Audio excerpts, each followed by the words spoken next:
changer au système ou non? Alors, la deuxième proposition... Attends, parce que moi Pardon. j'ai une question là, par rapport à ça. Donc en fait, s'il n'y a plus de cotisation, comment ça va se passer pour approvisionner les caisses? Alors, les 2%, en fait, je vous explique. En 2021, la masse globale des cotisations sociales a représenté 650 milliards d'euros. Si en 2021, on avait mis une taxation de 2% sur les transactions financières, source Banque de France, les chiffres que je vous donne sont sourcés. Si on avait mis une taxe de 2% sur les transactions financières l'année dernière, on aurait récolté 720 milliards. C'est-à-dire qu'on aurait eu 70 milliards de plus, et j'ai plaisir à dire, ça aurait permis de payer le Club Med à tous les Français. D'accord? Donc, ce qui est important que vous preniez en compte, c'est qu'on ne casse pas le système, on ne casse pas le chômage, on ne casse rien du tout au système. Mais on va chercher la récolte des fonds ailleurs que sur les salaires. C'est tout. Au lieu de taxer les PME, au lieu de taxer les salariés, eh bien on va prendre les transactions financières. Tout ce qu'ils ne veulent pas, tous ceux qui ne veulent pas, mais c'est ça qui est fou. Les taxes au niveau des GAFA et ils refusent. Ça fait longtemps que c'est demandé ça. Déjà rien que pour les GAFA, ouais, c'est compliqué. On se heurte directement aux banquiers. Non, on se heurte aux politiques. C'est les politiques. Mais écoutez, moi, si vous vous y intéressez, il faut que vous sachiez qu'il n'y a pas un sénateur, il n'y a pas un député qui ne sont pas au courant. Et il n'y a pas un homme politique qui n'est pas au courant. On a des dossiers comme ça.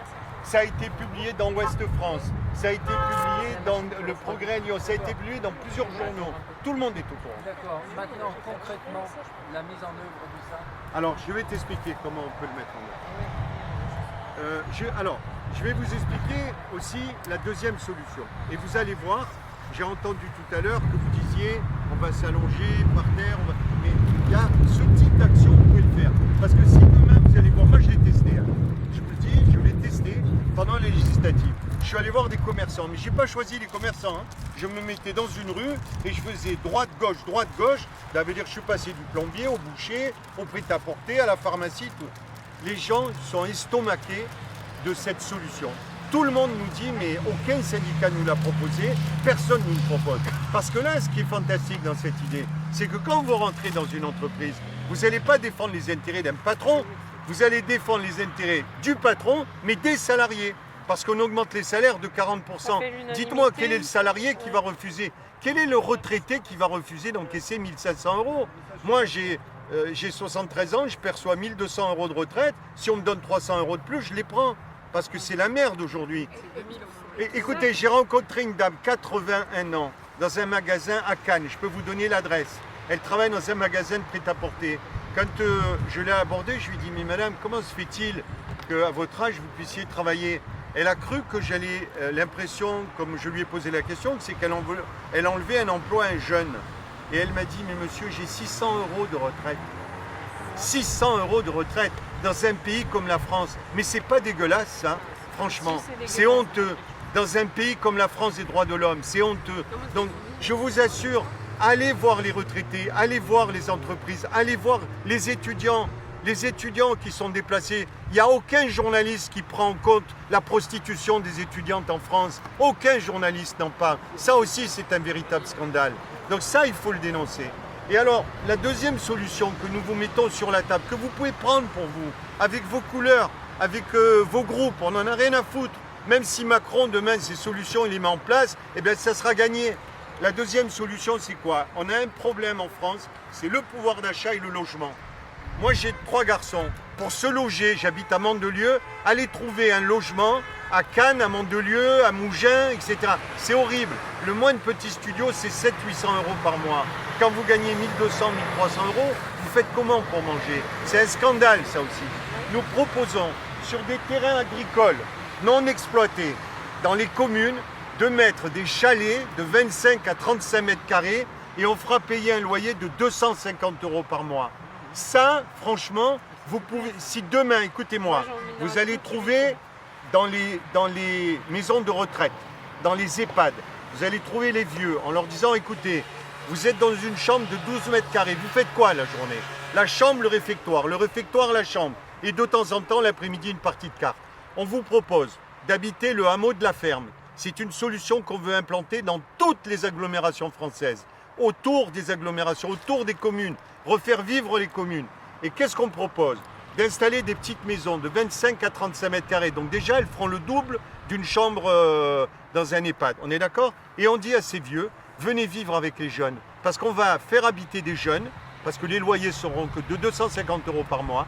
Vous n'aurez qu'à payer 250 € par mois. Et on va installer autour de ces maisons un parc avec des animaux. On va mettre des jardins partagés, on va mettre des potagers. C'est fini. Et là, on va faire vivre les anciens avec les jeunes. Les anciens pourront peut-être garder les enfants des jeunes. Et ça va fonctionner. Et ça, franchement, qu'est-ce qu'il faut faire pour le faire? Il n'y a rien à faire. On n'est pas obligé de démolir quoi que ce soit. On prend des terrains agricoles et on monte ces maisons. Oui, mais on manque déjà de terrain agricole. Alors, maintenant, je vais te dire comment on met ça en œuvre. Le problème, tout à l'heure, j'entendais cette jeune femme qui disait qu'il fallait aller vers les gens et que c'est vrai qu'on avait été un peu dans nos comportements parfois un peu brutaux, qu'on ne comprenait pas, etc. Moi, personnellement, si j'ai un conseil à vous donner, on se bat, nous, dans la chaîne de télé, l'Alliance du Peuple, pour les enfants. On a donné la parole souvent au moment Louvre et on se bat. Et on continuera à se battre parce que le directeur de la chaîne, qui s'appelle Eric Montana, se bat vraiment comme un fou furieux pour redonner le pouvoir au peuple.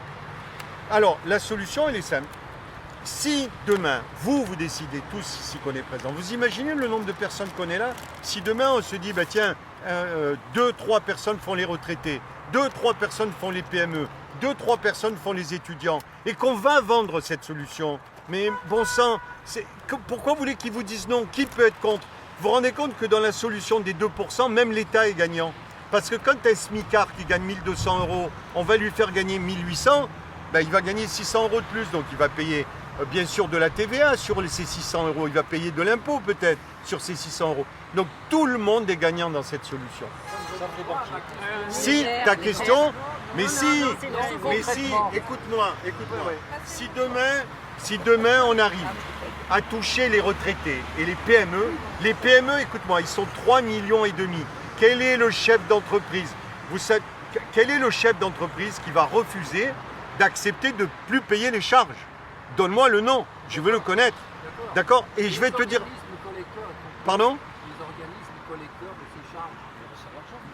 Mais là, on va mettre en place un collectif qui va récolter ces 2% et qui remboursera les PME et les TPE. Les échanges financiers.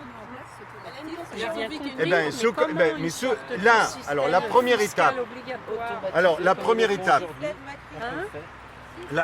étape, c'est déjà de prouver que les Français sont d'accord pour mettre cette solution en place. Et je vous dis tout de suite, on n'est pas les seuls.